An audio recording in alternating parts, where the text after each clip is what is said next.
بچوں، نوجوانوں اور بزرگ سننے وال، آج میں آپ کو ایک ایسی شخصیت کی کہانی سناتا ہوں جسے اللہ تعالیٰ نے بے مثال حکمت سے نوازا۔ وہ انسان ہیں جن کا نام سنتے ہی عقل، دانائی اور نصیحت یاد آتی ہے۔ حضرت لقمان علیہ السلام نہ بادشاہ تھے، نہ کسی سلطنت کے مالک، لیکن ان کی باتیں اور نصیحتیں آج بھی ہزاروں سال بعد زندہ ہیں۔ ہم سنتے ہیں حضرت لقمان کی چند حکایات جو نہ صرف دل کو چھو لیتی ہیں بلکہ زندگی کے اصل راستے دکھاتی ہیں۔ ایک دن حضرت لقمان اپنے بیٹے کے ساتھ بیٹھے تھے۔ بیٹے نے ادب سے سوال کیا، ابا جان، دنیا کی سب سے اچھی چیز کیا ہے؟ حضرت لقمان نے مسکرا کر کہا، بیٹے، دنیا کی سب سے اچھی چیز زبان ہے۔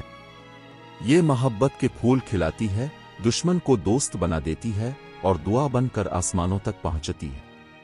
بیٹی نے دوبارہ پوچھا، ابا جان، پھر دنیا کی سب سے بری چیز کیا ہے؟ حضرت لقمان کی آنکھوں میں سنجیدگی آ گئی۔ انہوں نے فرمایا، بیٹے، وہ بھی زبان ہے۔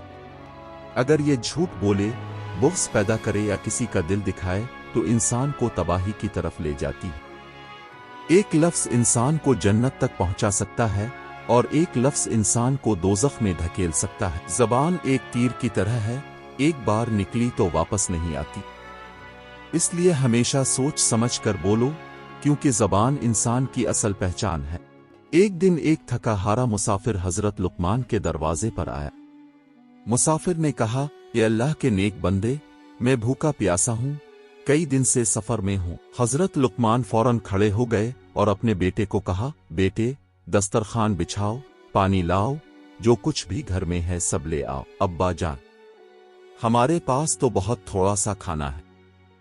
حضرت لقمان مسکرا کر بولے، بیٹے، نیکی ہمیشہ کم میں بھی زیادہ ہو جاتی ہے۔ اگر دل صاف ہو تو ایک لقمہ بھی بادشاہوں کے دسترخوان سے بڑھ کر ہوتا ہے۔ مسافر نے کھانا کھایا اور دعا دی۔ حضرت لقمان نے اپنے بیٹے کو سمجھایا، بیٹے، کبھی کسی مہمان کو چھوٹا نہ سمجھو، ہو سکتا ہے وہ فرشتہ ہو جو اللہ نے تمہاری آزمائش کے لیے بھیجا ہو، اور کبھی کسی نیکی کو معمولی نہ سمجھو، کیونکہ اللہ کے ہاں نیکی کا بدلہ بہت بڑا ہے۔ سنو، آج ہم اپنے گھروں میں دسترخوان بھرتے ہیں، لیکن ہمارے پڑوس میں کوئی بھوکا ہو تو ہمیں خبر نہیں ہوتی۔ حضرت لقمان کی نصیحت یہی ہے کہ کھانے کی اصل لذت دوسروں کے ساتھ بانٹنے میں ہے۔ حکایت 3۔ ایک بازار میں ایک آدمی غرور میں ڈوبا ہوا تھا، لوگوں پر روک ڈال رہا تھا۔ حضرت لقمان اپنے بیٹے سے بولے، بیٹے، اس آدمی کو دیکھو، یہ غرور میں اندھا ہو گیا ہے۔ غرور کی بنیاد ریت پر محل بنانے جیسی ہے، باہر سے اونچا لگتا ہے مگر ایک جھونکے میں ڈھہ جاتا ہے۔ چاہے دولت مند ہو یا طاقتور، آخرکار قبر میں وہی مٹی کے ڈھیر کے نیچے جاتا ہے۔ فرق صرف ایک چیز کا ہے، اخلاق کا۔ لوگ تمہیں تمہارے محل کی وجہ سے یاد نہیں رکھیں گے بلکہ تمہارے رویے کی وجہ سے یاد رکھیں گے۔ غرور کرنے والا انسان آخرکار ذلت پاتا ہے۔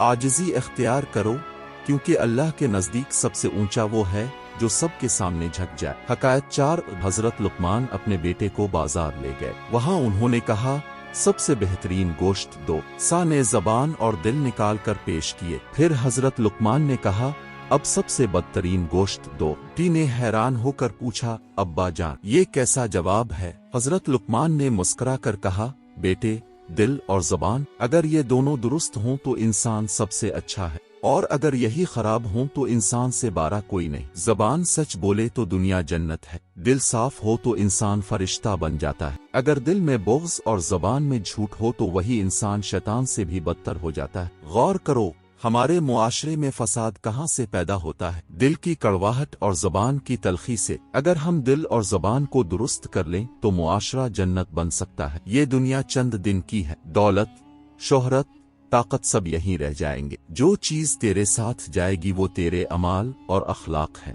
ہمیشہ یاد رکھو، سچا اپنا زیور بناؤ، عاجز کو اپنی ڈھال بناؤ، مہمان نوازی کو اپنا شوق بناؤ، دل کی صفائی کو اپنی پہچان بناؤ۔ نصیحتیں اللہ کے نیک بندے ہمیشہ دوسروں کے لیے چھوڑتے، اگر تم ان پر عمل کرو گے تو تمہاری زندگی بھی حکمت اور روشنی سے بھر جائے گی۔ حضرت لقمان کی یہ حکایات آج بھی ہمارے لیے چراغ راہ ہیں، ان پر عمل کرو